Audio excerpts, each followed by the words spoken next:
Bonjour tout le monde. Bonjour. Salut Joël. Ça va? Comment vas-tu? Salut mon Hanan. cher Joël.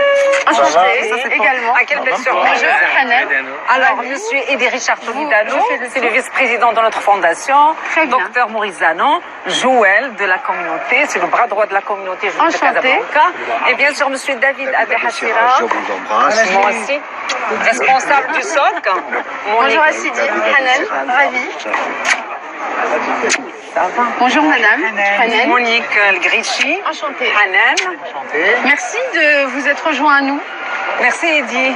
Merci Maurice. Merci Joël. Merci de à m'avoir vous d'être invité. chez nous. Alors Eddy Toledano, vous êtes le C'est vice-président de la de la fondation. fondation. Et Maurice est le secrétaire général. Ravie. Je me suis laissé dire que vous portiez un peu les espoirs de la communauté, que vous êtes un peu la nouvelle génération, l'avenir. Voilà. Écoutez, j'ai pas cette prétention en tout cas. Je représente une jeune génération de juifs marocains qui sont, je dirais, très bien intégrés dans la société marocaine et qui essayent de porter un espoir. Mais j'ai aucune autre prétention que celle-là. Alors, la communauté juive marocaine qui est présente aujourd'hui au Maroc, c'est à peu près combien de personnes, une estimation? Est-ce qu'on a d'abord des estimations plus ou moins Je précises? pense qu'il n'y a pas d'estimation officielle. Il y a des chiffres qui circulent. Oui, à peu près. Dans Casablanca, on peut dire que nous sommes 2000 personnes. Et dans le Maroc, il doit y avoir entre 500 et 800 personnes. Dans les Entre autres Essaouira, Marrakech. les grandes villes du Maroc, oui. Tout à fait. Mais la grande communauté est concentrée à Casablanca. Donc on est toujours- petit par le nombre, on est très dense par là. Exactement. Et la cohabitation ou l'interaction avec la population musulmane marocaine? Regardez Moi, autour j'ai de grandi, vous. oui, moi j'ai grandi par exemple, j'ai fréquenté une école où on était juifs et musulmans, ça s'est toujours très bien passé. Et puis là, je vois mes enfants, j'ai des enfants jeunes, et je vois mes enfants, et ben, ils cohabitent très bien avec la population musulmane, ils ont beaucoup d'amis, j'ai des collègues musulmanes avec qui je m'entends très bien. Tout se passe bien parce que nous avons les mêmes croyances, la même foi, la même culture, le même esprit. Tout à fait. Donc oui, et je trouve que ça s'améliore.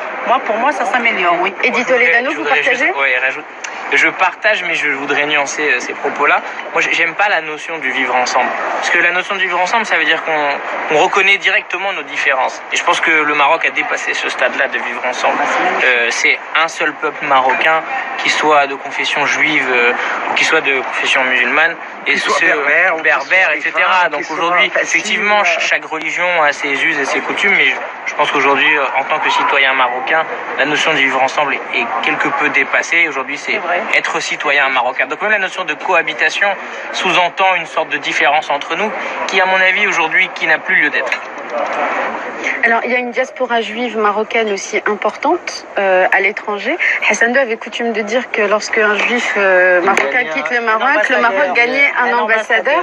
Alors, quel rapport entretenez-vous avec cette diaspora juive marocaine qui est importante et en retour, quel regard porte cette diaspora sur ceux qui ont fait le choix de rester?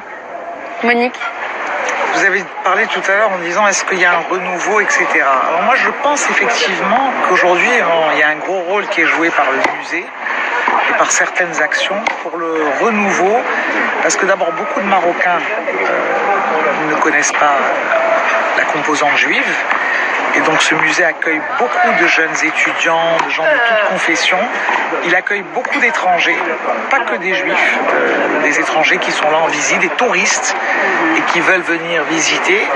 Et qui sont parfois étonnés de trouver un musée du judaïsme marocain. Donc, je pense qu'à ce niveau, quand même, la réhabilitation des cimetières, des grandes synagogues, de Slat El Fassin à Fès, pas qu'à Casablanca, etc., mais valorise, disons, ce patrimoine, qu'il soit matériel ou immatériel, judéo-marocain. Donc ça, je pense que c'est important. La diaspora, effectivement, est extrêmement attachée au Maroc.